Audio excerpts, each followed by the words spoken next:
এটা পার্ট 2 হবে। অ্যাসিড, ক্ষার, লবণ এখান পর্যন্ত আমি পার্ট 1-এ ব্যাখ্যা করেছি। এবার জৈব অজৈব, অ্যালকোহল, অ্যামিন এর কয়েকটা জিনিস ব্যাখ্যা করার চেষ্টা করব। তাহলে অ্যাসিড কোথা থেকে পেলাম? আমরা অ্যাসিড পেয়েছিলাম অধাতু থেকে, আর ক্ষার পেয়েছিলাম ধাতু থেকে। সাধারণত ধাতুতে ধাতু দিয়ে ক্ষার তৈরি হয়, আর অধাতু দিয়ে অ্যাসিড তৈরি হয়। এরা দুজনে বিক্রিয়া করে লবণ উৎপন্ন করে।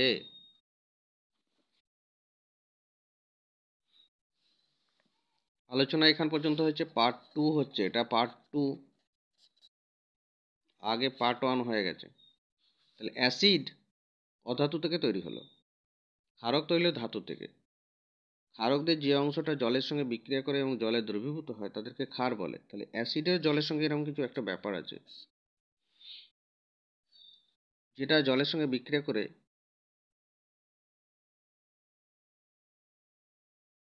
বেশি আয়ন উৎপন্ন করে, তাদের তীব্র অ্যাসিড বলে। তীব্র আর মৃদু অ্যাসিডকে দুটো ভাগে ভাগ করা যায়। আর আবার ভাগ করা যায় অ্যাসিডকে জৈব, অজৈব।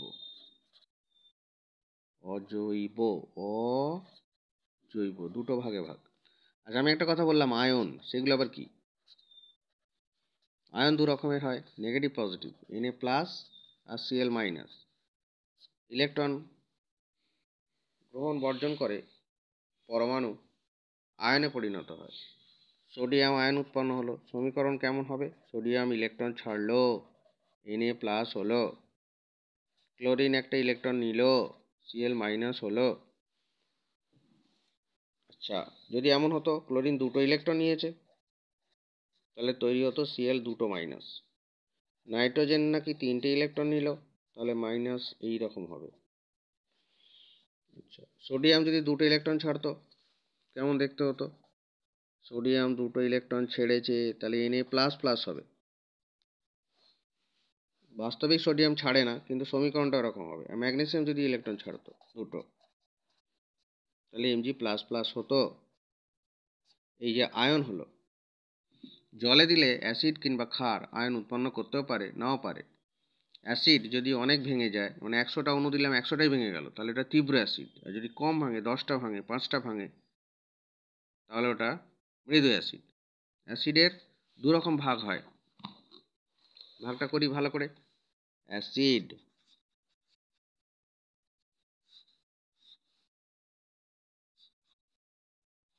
তীব্র, মৃদু, জৈব, অজৈব। অজৈব অ্যাসিড অজৈব উপাদান দিয়ে তৈরি হয়, পরীক্ষাগারে তৈরিও করা যায়। H2SO4, HCl, HNO3 আমাদের ডেলি লাইফের দৈনন্দিন জীবনে H2SO4 মানে সালফিউরিক অ্যাসিড, HCl মানে হাইড্রোক্লোরিক অ্যাসিড, HNO3 মানে nitric acid, phosphoric acid, carbonic acid, sulphurous acid, এগুলো মাঝে মাঝেই আসবে। এগুলো হচ্ছে অজৈব অ্যাসিড। কিন্তু এই দুটো অ্যাসিড H2CO3 আর H2SO3 এখানে পড়ে মৃদুতে, এরা মৃদু অ্যাসিড। H2CO3, H2SO3 অজৈব মৃদু, আর তীব্র অজৈব। জৈবকে আবার তীব্র মৃদুতে ভাগ করা যায়, অজৈবকেও তীব্র মৃদুতে ভাগ করা যায়। অজৈব অ্যাসিডের তীব্র হয়, মৃদু হয়। জৈব অ্যাসিডের তীব্র হয়, মৃদু হয়। এবার সালোক সংশ্লেষ চ্যাপ্টারে জৈব অ্যাসিডটা দরকার হবে, সেটাকে আমরা কার্বক্সিলিক অ্যাসিড বলবো। কার্বক্সিলিক অ্যাসিড মানে জীবন বিজ্ঞানের জন্য যে অ্যাসিডটা লাগবে মূলত, সেইটা H2SO4, HCl, HNO3, H3PO4 এগুলো নয়, সেগুলো একটা আলাদা জিনিস। সেইটা যেমন একটা উদাহরণ হচ্ছে ফর্মিক অ্যাসিড, COOH গ্রুপ আছে, CH3COOH, এগুলোকে ফ্যাটি অ্যাসিডও বলে। ফ্যাটি অ্যাসিড চর্বি সংজাত অ্যাসিড, চর্বি, এখানে আবার চর্বি করতে গেল, চর্বি তো খুব বিচ্ছিরি দেখতে গো, এগুলো তো দেখতে জলের মতো। বলছি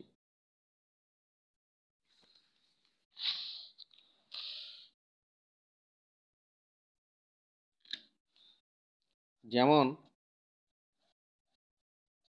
এটাকে আমরা বললাম ফর্মিক অ্যাসিড, CH3 CH2 ও COOH, এটা হচ্ছে অ্যাসিটিক অ্যাসিড। এইরকম এর ভেতরে যদি একটা CH2 লিখে দিই, বাকি এমন অংশটা ছিল COOH CH2 লিখলাম, তাহলে CH3 CH2 COOH, এটাকে বলে প্রোপানোইক অ্যাসিড, এটাকে বলে ইথানোইক অ্যাসিড, এটাকে বলে মিথানোইক অ্যাসিড। তাহলে এখানে আর একটা CH2 লিখলে এটা আর একটা রকমের অ্যাসিড হয়ে যাবে। এরকম অসংখ্য অ্যাসিড সারাদিন ধরে বানানো যায়। আবার বলি, H2SO4, H2SO4 এর মধ্যে কিছু একটা যোগ করে নতুন একটা অ্যাসিড বানানো খুব শক্ত। এর মধ্যে একটা S বাড়িয়ে দিলাম, একটা O বাড়িয়ে দিলাম, একটা O কমিয়ে দিলাম, দিয়ে কী কী জিনিস হতে পারে? H2SO3 হতে পারে, H2S2O3 হতে পারে, H2S2O7 হতে পারে। এরকম সালফার, হাইড্রোজেন আর অক্সিজেনের কম্বিনেশন দিয়ে হয়তো আমরা 10টা বাস্তবিক অ্যাসিড বানাতে পারি। H2, হাইড্রোজেন, সালফার আর অক্সিজেনের বিভিন্ন রকম কম্বিনেশন দিয়ে হয়তো আমরা 10টা অ্যাসিড বানাতে পারি, মাত্র 10টা। তার মধ্যে তোমাদের পরিচিত H2SO3 আর H2SO4, কিন্তু কার্বন, অক্সিজেন, হাইড্রোজেন দিয়ে আমরা কয়েক লক্ষ অ্যাসিড বানাতে পারি। সবচেয়ে ছোট অ্যাসিড হচ্ছে ফর্মিক অ্যাসিড, একটা কার্বন আছে, একটা কার্বন থাকলে মিথেন কথাটা আসে, মিথানোইক অ্যাসিড। দুটো কার্বন থাকলে ইথেন কথাটা আসে, ইথানোইক অ্যাসিড। এই ফ্যাটি অ্যাসিডগুলোকে, চর্বি সংজাত অ্যাসিডগুলোকে আনোয়িক অ্যাসিড বলে বা কার্বক্সিলিক অ্যাসিড বলে। এরা সব অ্যাসিড। এই যে তিনটে কার্বন আছে, এই জন্য এর নাম প্রোপানোয়িক অ্যাসিড। তিনটে নাম আছে, তিনটে কার্বন আছে, সেই জন্য এটা প্রোপানোয়িক অ্যাসিড। এটা লিখে নাও, প্রোপানোয়িক অ্যাসিড। লিখলে তারপরে লেখো এইটা বিউটানোয়িক অ্যাসিড, 1 2 3 4, এটা হচ্ছে বিউটানোয়িক অ্যাসিড। এই রকম করে বাড়িয়ে বাড়িয়ে অসংখ্য করা যায়। এ তো হলো, এটা বিউটানোয়িক অ্যাসিড। এখানে একটা Cl লাগিয়ে দাও, ফর্মুলাটা হয়ে গেল CH3 CH2 CH Cl COOH, এগুলো সব আছে। এটা ক্লোরোবিউটানোয়িক অ্যাসিড। এইখানে একটা করে পরমাণু কমিয়ে দিয়ে একটা নতুন অন্য পরমাণু হলে একটা নতুন যৌগ তৈরি হয়ে যায়। যেমন ধরো জল আছে, HOH, এটা জল। জল, হাইড্রোজেন সরিয়ে দিলাম, দিয়ে এখানে বললাম সোডিয়াম লেখো, তাহলে NaOH একটা নতুন যৌগ হয়ে গেল, জল থেকে সোডিয়াম হাইড্রোক্সাইড। আচ্ছা, ধরো এইটা হলো CO2।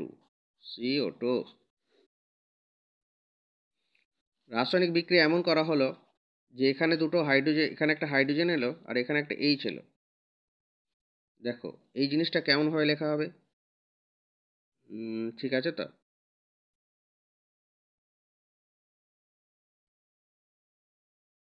C double bond OH, double bond ওইটা, OHটা এইটা, আর এই হাইড্রোজেনটা হচ্ছে এইটা। এটাকে একটু সাজিয়ে গুজিয়ে লেখো, দেখো HCOOH হলো, মানে এটা হচ্ছে ফর্মিক অ্যাসিড। তাহলে কার্বন ডাইঅক্সাইডে হাইড্রোজেন যোগ করলে ফর্মিক অ্যাসিড হয়ে গেল। কী করে যোগ করবো সেটা পরের কথা, আমি কাগজে করেছি। Carbon dioxide plus hydrogen is formic acid. সবচেয়ে ছোট জৈব অণু হচ্ছে সরল মিথেন, এটা মিথেন। এই CH4, এটাকে না লিখে এরমভাবে এঁকে লেখা হলো, এটাকে গঠনমূলক সংকেত বলে। এটা হচ্ছে আণবিক সংকেত, এটা গঠনমূলক সংকেত। এবার এই হাইড্রোজেনটা বাদ দিলাম, দিয়ে এখানে একটা কার্বন লিখলাম। এই কার্বনটার যোজ্যতা 4 হতে হবে, এও 3টে হাইড্রোজেন নিল, নিলে এই জিনিসটা হয়ে গেল CH3। তার এই জিনিসটা হলো CH3। CH3 কেন? 1 2 3 তিনটে হাইড্রোজেন। তাহলে মিথেন থেকে CH3 মানে C2H6 পেয়ে গেলাম। এই C2H6টা আমরা লিখতে চাইছি না, আমরা ভেঙে লিখতে চাইছি। তাহলে মিথেন থেকে পেলাম ইথেন। সেরকম এই যে যৌগটা আছে সংকেতে না লিখে এরকম ভেঙে ভেঙে লিখেছি, CH3HCOOH, CH3COOH, এরকম ethanoic acid, ethanoic acid, propanoic acid, butanoic acid পরপর লিখে গেলাম। লিখতে লিখতে অসংখ্য সারাদিন ধরে অ্যাসিড বানানো যাবে।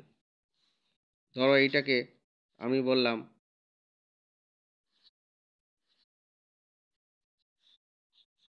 অ্যাসিটিক অ্যাসিড, যেটা চাউমিনে মিশিয়ে তোমরা খাও, ভিনিগারের মধ্যে থাকে। ওর ফর্মুলা হচ্ছে CH3COOH। এটাকে C2H4O2 লেখা যায়, না লেখাই ভালো। তাহলে এইটা লিখলে আর এইটা বোঝা যায় না কে কোথায় কার সঙ্গে লেগে আছে। এটা হলো অ্যাসিটিক অ্যাসিড। আমি যদি এখানে একটা Cl লিখি তাহলে ওইটা আর অ্যাসিটিক অ্যাসিড না, এটা ক্লোরো অ্যাসিটিক অ্যাসিড। এখানে যদি আরেকটা Cl লিখি তাহলে ডাইক্লোরো অ্যাসিটিক অ্যাসিড। এখানে যদি আবার একটা ক্লোরিন লিখি, আমি হাইড্রোজেনগুলোকে ক্লোরিন করে দিচ্ছি, তোমরা এগুলোকে আলাদা আলাদা করে আঁকবে 3বার। তাহলে এটা হয়ে গেল ট্রাইক্লোরো অ্যাসিটিক অ্যাসিড। ট্রাই মানে 3, ক্লোরিন আছে, অ্যাসিটিক অ্যাসিডের সঙ্গে 3টে ক্লোরিন যুক্ত হয়েছে। তাহলে অ্যাসিটিক অ্যাসিডের সঙ্গেই 4টে যৌগ হয়ে গেল, acetic acid, monochloro acetic acid, dichloro acetic acid, trichloro acetic acid. তাহলে 4টে স্ট্রাকচার আঁকো, দেখাও আমাকে। আবার বলছি, শুধু অ্যাসিটিক অ্যাসিডটা আঁকো। শুধু অ্যাসিটিক অ্যাসিড আঁকতে বললে কী হবে, এই ক্লোরিনগুলোর জায়গায় হাইড্রোজেন বসাবে। মনোক্লোরো অ্যাসিটিক অ্যাসিড, একটা হাইড্রোজেনের পরিবর্তে একটা ক্লোরিন থাকবে। ডাইক্লোরো অ্যাসিটিক অ্যাসিড, 2টো ক্লোরিন থাকবে। ট্রাইক্লোরো অ্যাসিটিক অ্যাসিড, 3টে ক্লোরিন থাকবে। তাহলে অ্যাসিটিক অ্যাসিডের 4টে সংজাত যৌগ হয়ে গেল। এবার ওই ক্লোরিন না লিখে ব্রোমিন লিখতে পারি, আয়োডিন লিখতে পারি। তাহলে আবার 3টে করে যৌগ বেড়ে যাবে। অ্যাসিটিক অ্যাসিড আর একবার আঁকি, এটা অ্যাসিটিক অ্যাসিড, এখানে হাইড্রোজেন আছে। আচ্ছা, আমি যদি একটা কার্বন যোগ করতে পারি, সেই কার্বন আবার 3টে হাইড্রোজেনকে নিয়ে আসবে, তাহলে তখন সেটা প্রোপানোইক অ্যাসিড হয়ে যাবে, 3টে কার্বন হয়ে গেছে। এই হাইড্রোজেনটা সরানো যায়, এই অক্সিজেন বিক্রিয়া করানো যায়। তাহলে কি, জৈব যৌগ থেকে অসংখ্য যৌগ পরপর তৈরি হতে থাকে। সেই জন্য এদের একটা শ্রেণী তৈরি হয়, জৈব অ্যাসিডের শ্রেণী। তাহলে ধরো HCOOH অ্যাসিটিক অ্যাসিড, এরপরে আমি একটা CH2 যোগ করে দেবো, তাহলে CH3COOH হবে। তারপর আবার একটা যোগ করব, তারপর আবার একটা যোগ করবো, তারপর আবার একটা, তারপর আবার একটা। কটা যোগ করব জানি না তো, সেই জন্য একটা বীজগণিত ব্যবহার করি, বীজগণিত। সেটাকে আমরা লিখি COOH, আর দিয়ে বোঝাই। এখানে আর এর জায়গায় হাইড্রোজেন থাকতে পারে, হাইড্রোজেন বসালে কেমন হবে, আর এর জায়গায় যদি CH3 থাকে তাহলে কেমন হবে, C2H5 থাকলে কেমন হবে, বসাও। আর এর জায়গায় C2H5 বসাচ্ছে, আর এর জায়গায় হাইড্রোজেন বসাতে পারি, আর এর জায়গায় CH3 বসাতে পারি, আর এর জায়গায় C2H5 বসাতে পারি। আর এর জায়গায় C2H5 বসালে কেমন হবে, C2H5 COOH। তাহলে এটা 3টে কার্বন আছে, এটা প্রোপানোইক অ্যাসিড। তাহলে এই ফ্যামিলিটা, অ্যাসিডদের পুরো ফ্যামিলিটাকে এই দিকে বোঝানো হচ্ছে। আর কে বিভিন্ন রকম জিনিস দিয়ে চেঞ্জ করতে হবে। তুমি আর এর জায়গায় এমন লিখতে পারো C3H7, হাইড্রোজেন বসালে ফর্মিক অ্যাসিড হয়ে যাবে। আর CH3 বসালে, যদি কোয়েশ্চেন করে যে RCOOH গ্রুপে R সমান H হলে কোন যৌগ তৈরি হয়, RCOOH গ্রুপে যৌগে R সমান H বসালে কোন যৌগ পাওয়া যাবে, তুমি লিখবে HCOOH পাওয়া যাবে, ওটার নাম হবে ফর্মিক অ্যাসিড। কোয়েশ্চেনটা লেখো, RCOOH যৌগে